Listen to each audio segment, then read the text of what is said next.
All right. Moving on to Americana Pipe Dream.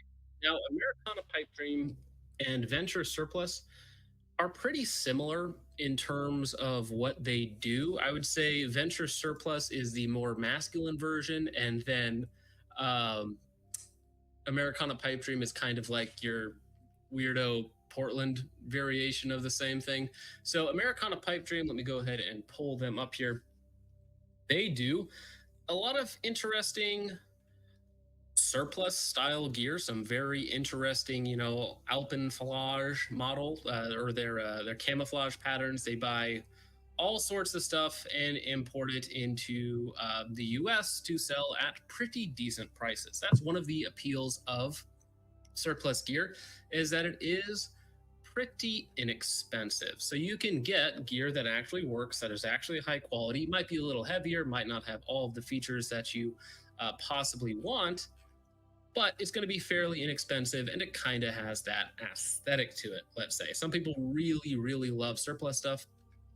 Again, some of the prices are really good. Some stuff is a little bit more expensive, of course, but it's kind of a surplus brand, right? With a bit of a more stylistic choice towards the silly, let's say.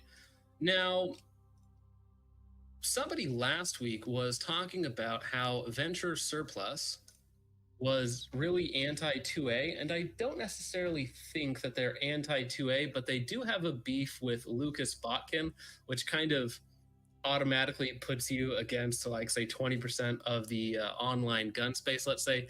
Now this is kind of like the inverse, because here on r/trans guns, they are backing Americana Pipe Dream, who is clowning on Lucas. So this is like the opposite of based. This is like cringe. So we can kind of see what side, not necessarily they lie on, but some of their fans lie on for sure. Because again, they're beefing with Lucas Botkin just a little bit. So, as a product, if you are taking sponsorships from them, I was not able to find anything that was like actually anti 2A. They're just kind of, it's not my thing for sure, but I think it is a perfectly fine product. Interesting stuff. You have Afghan war rugs, you have all sorts of just very eclectic designs in cool camouflage patterns for not a terrible price. So, I would say it is perfectly acceptable. I don't think it's anything necessarily special, but I think it is definitely acceptable. Now, kind of the other side of the same coin is going to be Venture Surplus.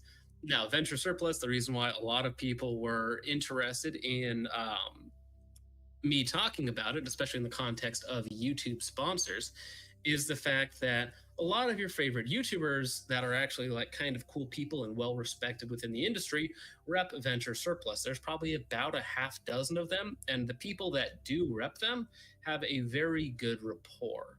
So it is a company that not only seems to be, from everything I could find, to be a very legitimate, well thought out company that you can actually get good quality stuff for not that much money, which is kind of what this channel is all about. But there's a bit of reputation laundering, let's say, where it also has this very front forwarding face of all of these YouTubers who also are very well respected, for good reason, most of them, I would say.